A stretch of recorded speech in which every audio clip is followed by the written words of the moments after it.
Amén.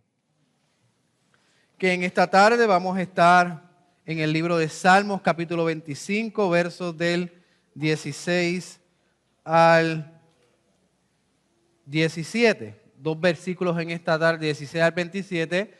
Y como les pido, sé que por la tarde es duro, mantenga sus ojos abiertos, su entusiasmo a 100, sus oídos pendientes, para que puedan escuchar la palabra de Dios en esta tarde.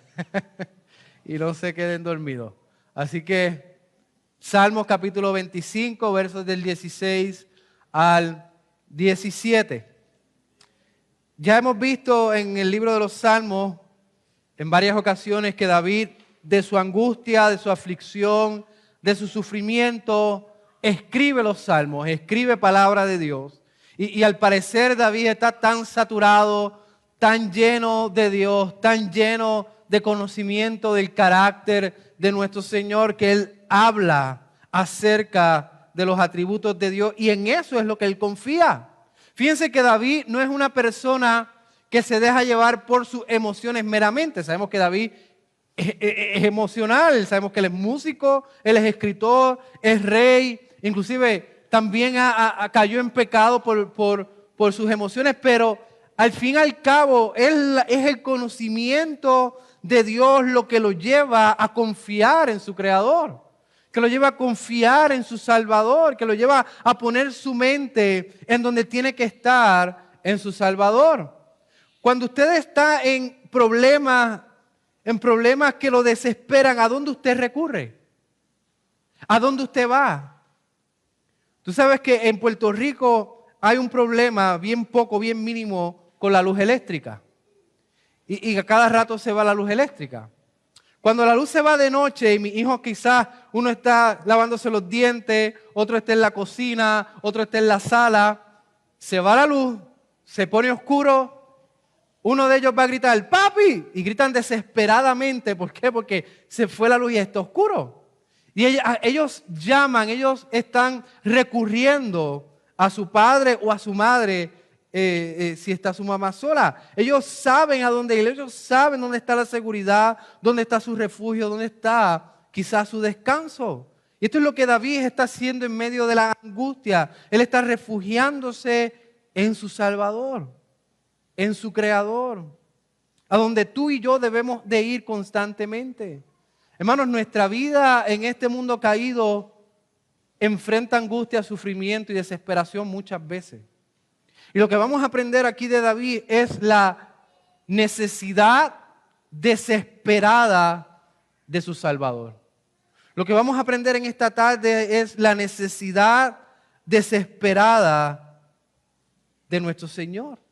Nosotros necesitamos desesperadamente a nuestro Salvador, no solamente para la salvación, sino para todo aspecto de nuestra vida. Y así que he dividido este mensaje en 2 puntos cortos y precisos. El primer es depender en el Señor, o depende del Señor en tus aflicciones. Depende en el Señor en tus aflicciones. Ese es el primer punto, depende en el Señor en tus aflicciones. Y el segundo punto, depende del Señor en la angustia.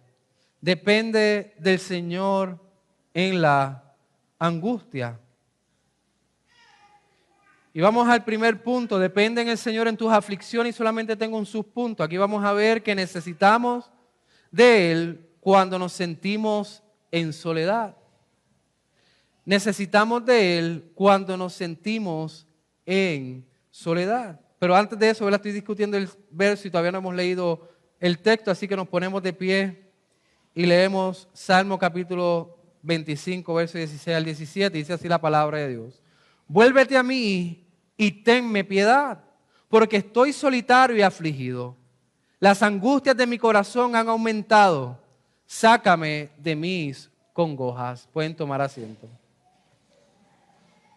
Ahora sí, necesitamos de Él cuando nos sentimos en soledad. Fíjense lo que dice David. David dice, vuélvete a mí y tenme piedad. David está recurriendo a su Salvador, pero ¿qué ocurrió anteriormente? David anteriormente estaba diciendo que él no quitaba su mirada del Señor, que él continuamente tenía su mirada en su Salvador, continuamente confiaba, dependía de su Salvador. Y en esta ocasión él está apelando a su Señor y está diciendo, vuélvete a mí y tenme piedad. Ayúdame, Señor. Yo quiero que ustedes vean este vocabulario de David como uno de desesperado. Ayúdame, mírame, conoce mi necesidad, acércate y por favor, ten piedad de mí. Hermanos, nosotros tenemos que tener en mente que ya el Señor tuvo la piedad con nosotros. Él ya nos salvó de nuestros pecados, Él nos salvó de la muerte, Él nos salvó de la ira, Él nos salvó de la perdición. Pero eso no quiere decir que ya nosotros no tengamos necesidad de nuestro Señor. Cuando Cristo nos salvó y nos trajo de las tinieblas a su luz admirable, Él nos trajo a una dependencia constante de Él. Y ustedes saben que como creyentes nada pueden hacer fuera del Señor. Inclusive Pablo en sus aflicciones, Pablo cuando estaba siendo perseguido, cuando tenía necesidad, cuando quería obedecer, cuando estaba pasando todo lo que estaba pasando, ¿qué Pablo dijo? Que se fortalecía en el Señor, que necesitaba estar fortalecido en Él. Así nosotros en nuestro caminar como creyentes tenemos que estar fortalecido en el Señor. Pablo dijo, todo lo puedo en Cristo que me fortalece. Y hermanos, muchos usan todo lo puedo en Cristo que me fortalece quizás en los deportes, en diferentes cosas para lograr sus sueños. Pero Pablo lo que está diciendo, ayúdame a confiar, ayúdame a obedecer, ayúdame a sobrepasar esta persecución, estas aflicciones. Y él dice, todo lo puedo en Cristo, todo Él permite que yo pueda continuar hacia adelante porque Él me fortalece. Nosotros como creyentes tenemos que tener esa mente igual que Pablo, igual que lo que David está expresando en este verso. En cierta medida nosotros pasamos aflicciones, pasamos diferentes situaciones en nuestros días, pero tenemos que confiar en Él. Hay una de las cosas que David dice, él dice, vuélvete a mí, tenme piedad, porque estoy solitario y afligido. Una de las cosas que David está expresando es su sentimiento de soledad. Es lo que él está experimentando en ese momento. Estoy solo. Y hermanos, quizás en muchas ocasiones nos sentimos solos. Teniendo 10 miembros en su familia, quizás usted se siente solo. Teniendo a su esposo o su esposa al lado de usted 24 horas del día, quizás usted se siente solo. Y usted tendrá todas las razones por sentirse solo, quizás sea porque no lo comprenden, no lo entienden, sus necesidades no son llenadas. Hay diferentes pensamientos, diferentes objetivos y usted se siente solo. Pero déjeme decirle que la soledad es una de las mentiras de nuestra carne. David está expresando que se siente solo y hermanos, sí, nosotros debemos expresar que nos sentimos solos en ciertas ocasiones, pero no quiere decir que sea la realidad, que sea la verdad. Fíjense que David dice, me siento solo, pero recurro a ti, vuélvete a mí, Señor, porque estoy solitario. En cierta manera David está diciendo, ayúdame a comprender que realmente tú estás conmigo en la aflicción. Ayúdame a entender realmente que no estoy solo en mi aflicción. Así es como me siento, solitario. Hermanos, ¿cuántos de ustedes no se sienten solos? Y quizás en medio del problema, de la situación, del sufrimiento, esa soledad lo que hace es que lo empuja más y más y más a no ver la mano del Señor en su vida. A no ver las bendiciones que Dios ha dado alrededor de usted. Pero quiero que entienda que a pesar de que usted se sienta solo, hay una realidad. Y es que el Señor, aquel que se vuelve usted cuando usted está afligido, no lo deja solo. No lo deja solo. Fíjense, tengo 3 puntos por los cuales ustedes realmente no están solos. Pueden sentirse solos, pueden expresar que están solos, pero la verdad y la realidad es que no están solos. Primero, si usted está casado o usted está casada, usted está con su esposo, no está solo. No está solo. Génesis 2:18 dice, y dijo Jehová Dios, no es bueno que el hombre esté solo. Dios nos dio nuestra esposa, Dios le dio su esposo para que usted no esté solo. Dele gracias a Dios por el esposo que usted tiene. Y si es creyente, mucho más grande, mucho más agradecido debe estar el Señor por su esposo, porque está con usted y crece en el conocimiento de Cristo y camina con usted. Y quizás no entiende completamente su aflicción, pero Dios le ha dado un compañero, una compañera de vida. Dele gracias a Dios por eso. Y debajo de esto, los jóvenes. Yo sé que la adolescencia es una etapa en donde los jóvenes se sienten completamente solos. No importa si tienen 300 amigos, se van a sentir solos. Y la realidad es que no están solos tampoco. Ustedes jóvenes tienen a su padre, tienen a su madre y tienen a sus hermanos.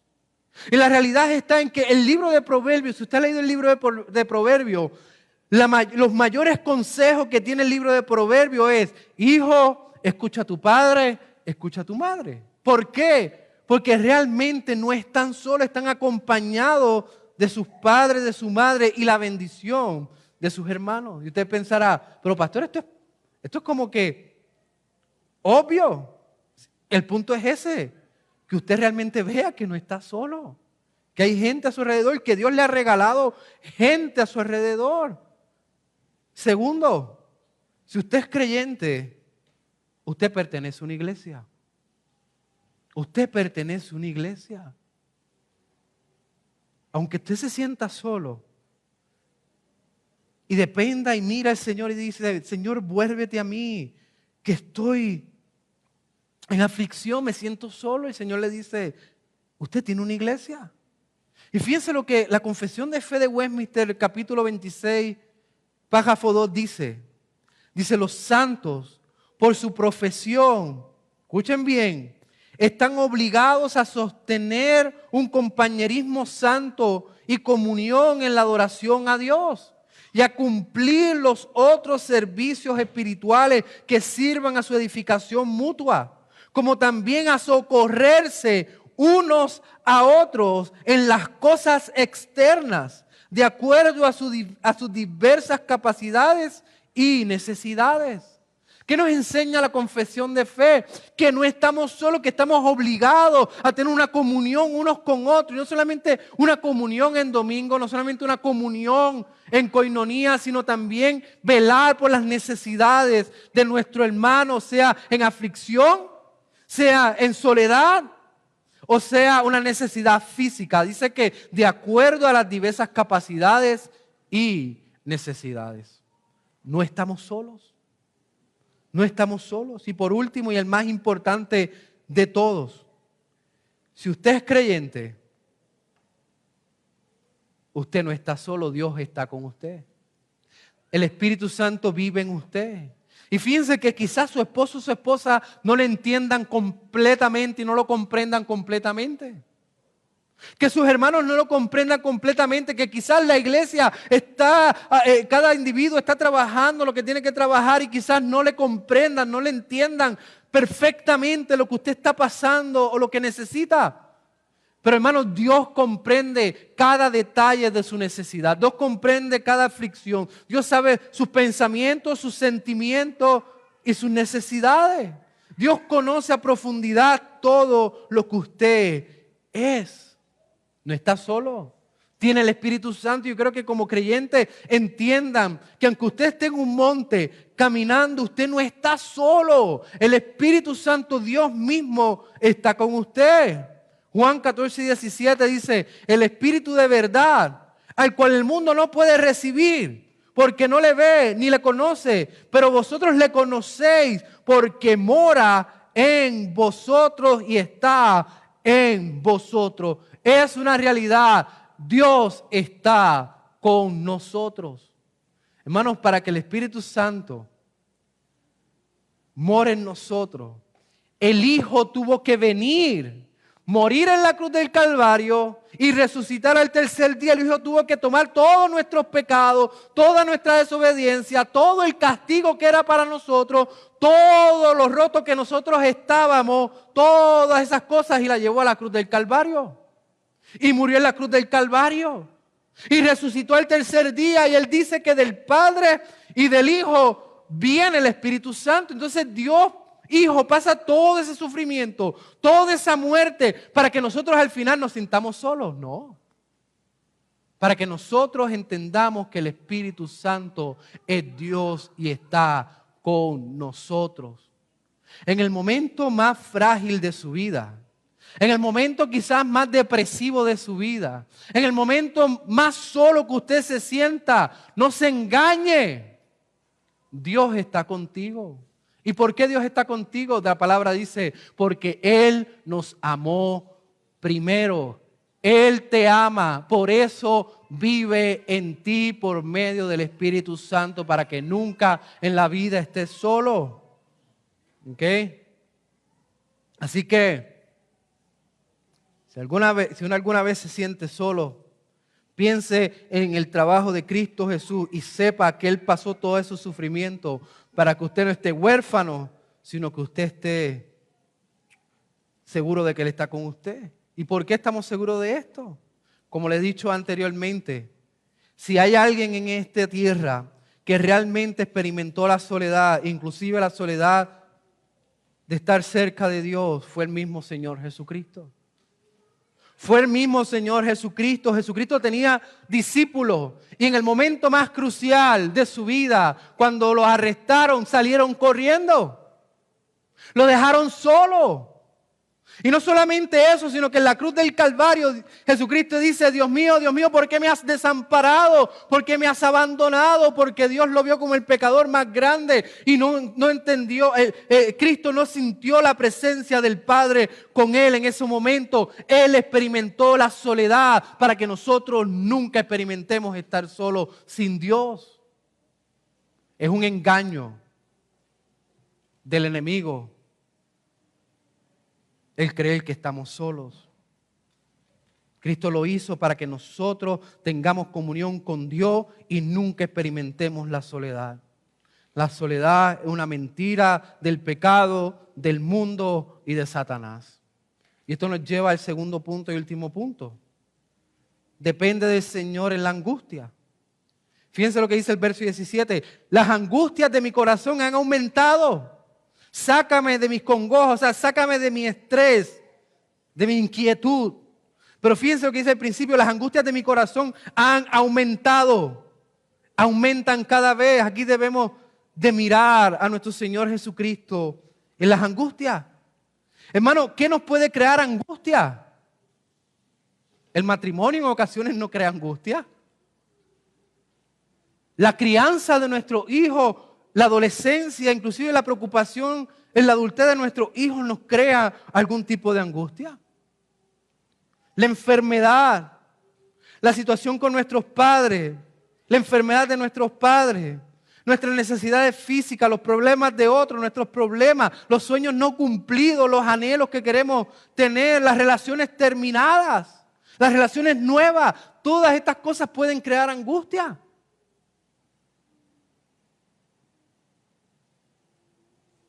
Los problemas hacen que las angustias crezcan en nuestro corazón. Pero hermano, hay uno que experimentó una angustia extrema más que cualquiera de nosotros puede experimentar la angustia.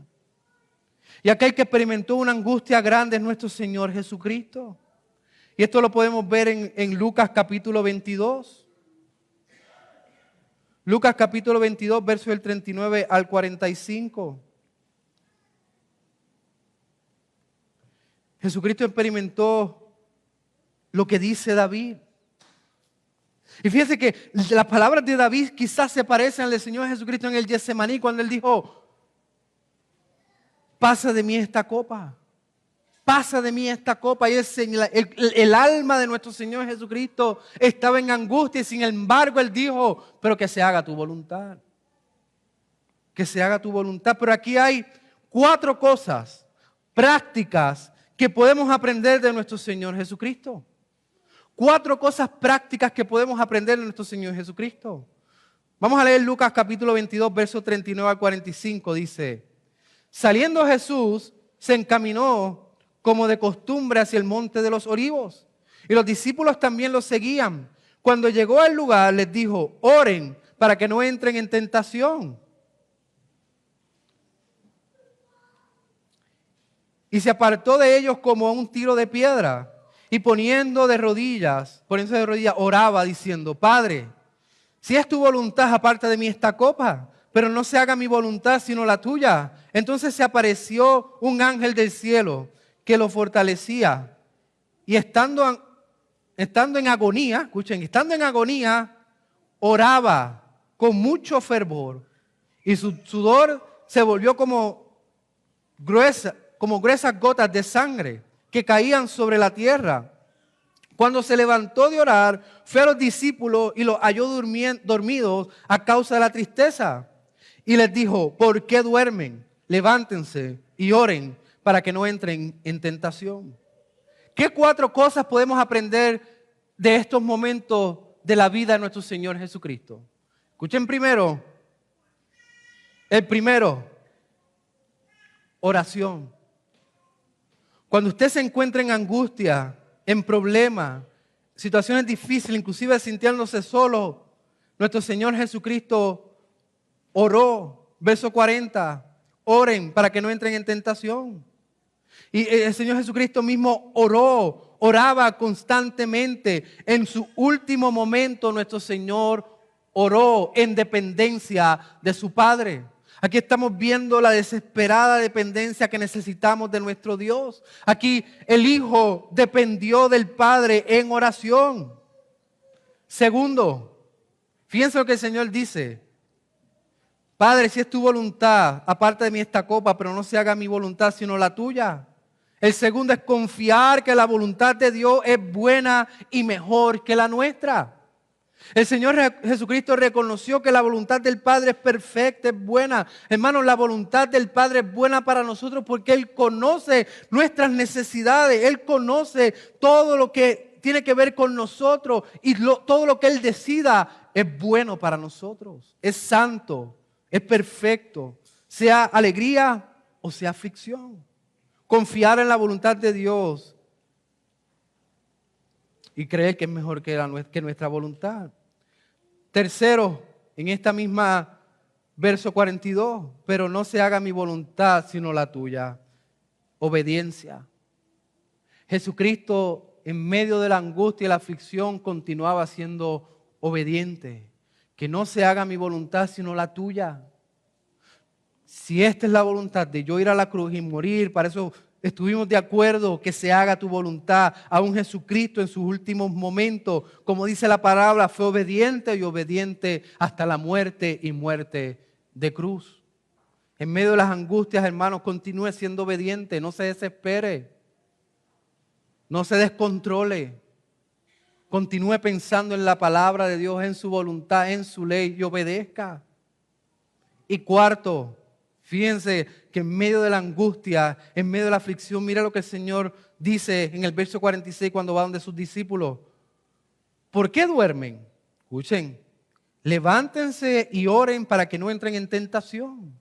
Aún el Señor Jesucristo, en sus últimos momentos, estaba cuidando a sus discípulos de no caer en tentación. Aquí aprendemos que aún en nuestras angustias debemos de cuidar a los demás. Hay otros que están bajo nuestra responsabilidad, bajo nuestro cuidado. No los dejemos desamparados, sino que continuemos cuidándolos mientras estamos en angustia.